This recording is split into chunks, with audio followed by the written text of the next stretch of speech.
In America today, you can work 2 jobs, wake up before sunrise, come home long after dark, and still not be able to afford a place to call your own. Right now, someone is driving Uber through empty streets at midnight. Someone else is lifting boxes in a warehouse for 10 hours straight. Someone just clocked out from a double shift, and they're all going back to the same thing. A small apartment, thin walls, high rent, and a future that doesn't feel any closer. This isn't laziness. This isn't bad decisions. This isn't people not trying hard enough. This is America in 2025, and something is very, very wrong. Because here's the part nobody tells you. In many cities across the United States right now, it is actually more expensive to rent than it is to own the exact same type of home. Let that sink in.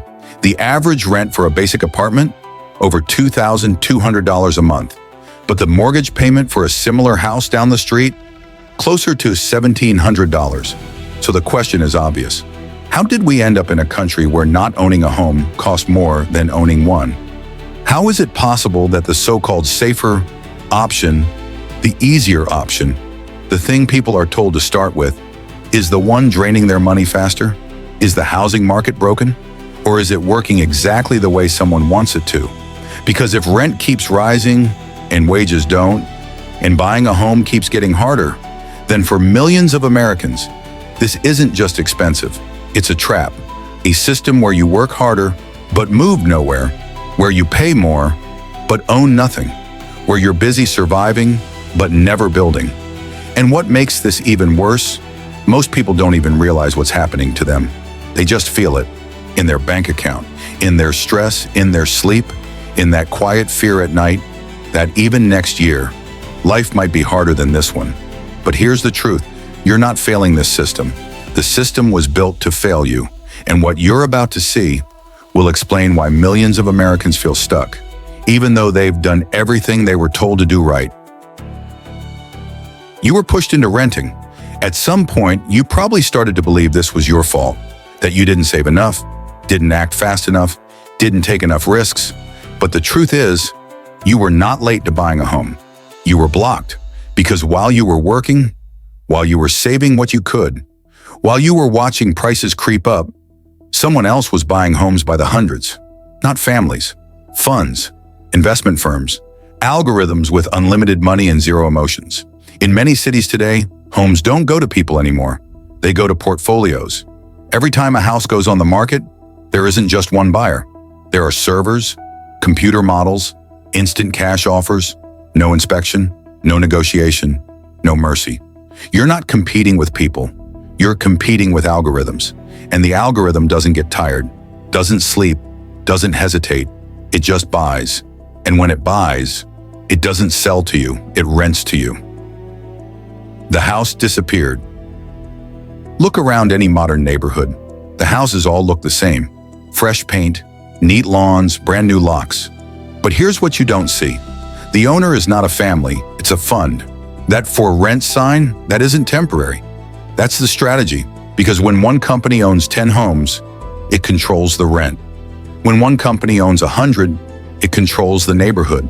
When one company owns thousands, it controls the city. This is why housing disappeared. Not because there aren't enough homes, but because there are fewer homes available for people. The rest, their inventory. And you're not the customer, you're the product. The interest rate wall. And then there's the second gate, interest rates. In 2018, you could buy a home with a manageable payment. In 2024, the same home became a locked door, not because your income dropped, but because the cost of borrowing exploded. One small percentage change can add hundreds of dollars to a monthly payment, and suddenly, you're not rejected because you're irresponsible. You're rejected because you're not profitable.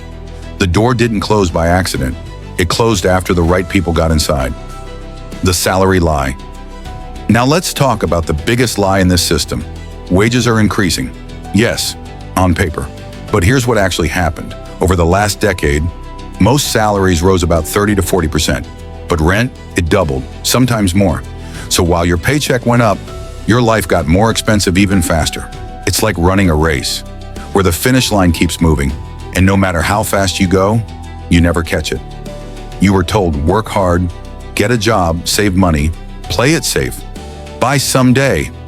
But what they didn't tell you is that while you were following the rules were being rewritten. This system doesn't reward effort, it rewards access.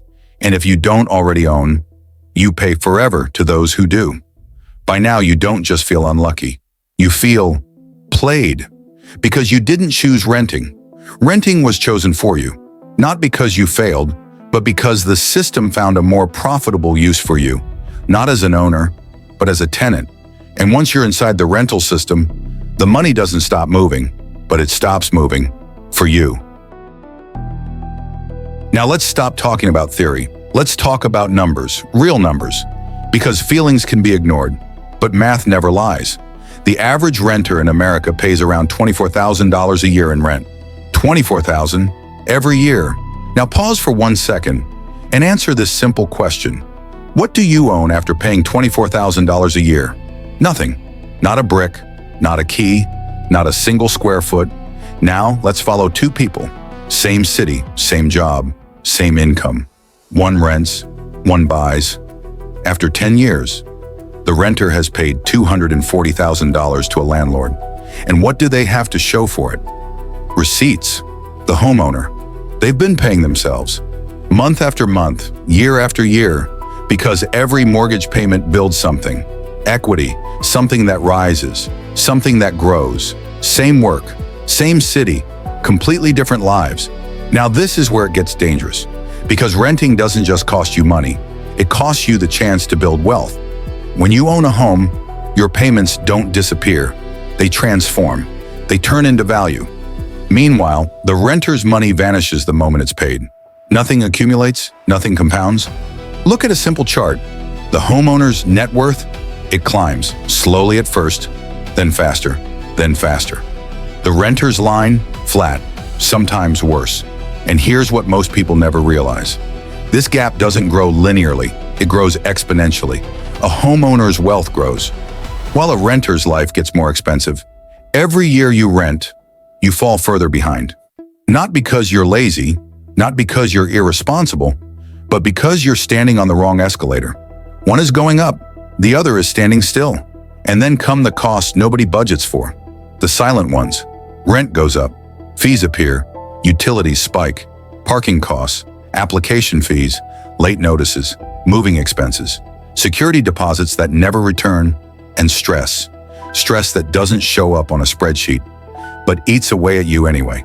The kind of stress that keeps you awake at night, wondering if your landlord will raise rent again, wondering if you'll need to move again, wondering if you'll ever feel stable.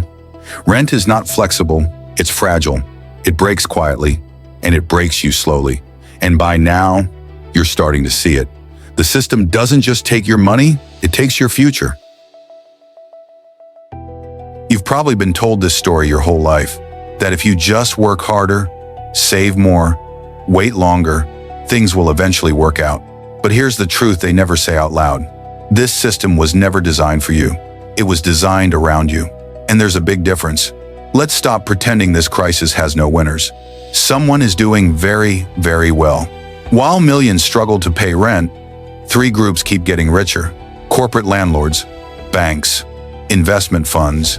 Corporate landlords buy entire neighborhoods at once, raise rents together, and earn whether the market goes up or down. Banks make money when you borrow, and more money when borrowing gets more expensive. Higher interest rates don't slow them down, they feed them. And investment funds treat housing like stock shares. Buy low, hold forever, collect rent, sell high. For them, your home is not shelter, it's a spreadsheet. So if it's this broken, why hasn't it been fixed? Because it isn't broken. For the people in charge, this system is protected by tax advantages, by lobbyists, by politics, by deals made in quiet rooms. Laws don't get written for people who rent. They get written by people who own. And when money talks, policy listens. So while renters wait for change, the system gets stronger. Wealth gets heavier, and power gets quieter. And here you are, caught in the middle, between two bad options. Rent forever, or buy into a market that is already stacked against you.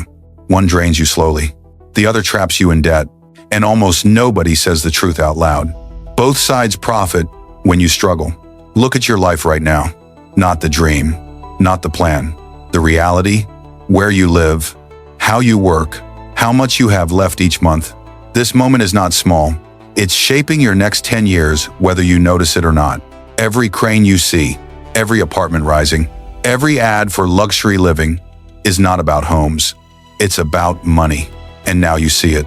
And once you see it, you can't unsee it.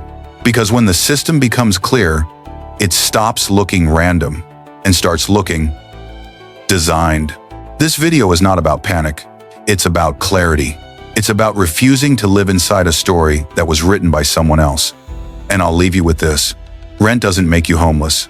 It just makes sure you never truly have a home. If this made sense to you, share it. Someone else is trapped and doesn't even know it yet.